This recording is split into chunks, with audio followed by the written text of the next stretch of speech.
Right, for equipment for today's task for demonstrating the equipment checks on a piece of equipment. I've got a canoe paddle and a kayaking paddle. To check a piece of equipment, first of all, checking the grip in the hand. There's no damage to the hand and it still is fully intact. Checking the pole really slowly, making sure the screws sit in.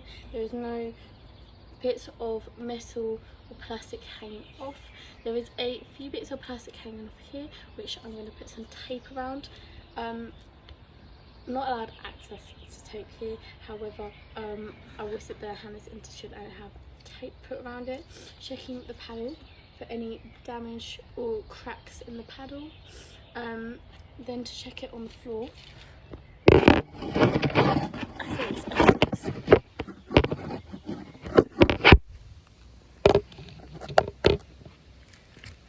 Test it on the floor by pushing down on the floor and on the corners to make sure it's not brittle and it's not going to snap.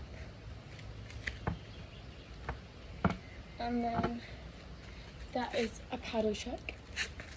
If there was a chip in the paddle, if it was still safe to use, you could place a bit of tape. This one here has a slight crack just here, placing a bit of tape on the side.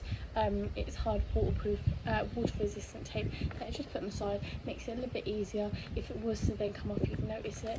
Just makes it still usable after that point. But basically push it on the floor and checking that it isn't brittle, and just checking that the connection between the pole and the paddle isn't loose, which it's not. I'm doing the same with the handle. Lovely, that one is fine. Then with the kayak paddle, it's similar. So checking the outsides to make sure it has no cracks and no damage to the paddle, no chips, no breaks. Checking the connection point between the paddle and the pole, or the hold of the paddle. Checking really slowly down the pole of the paddle if it had any nicks or cracks or bits that were coming off, which it doesn't.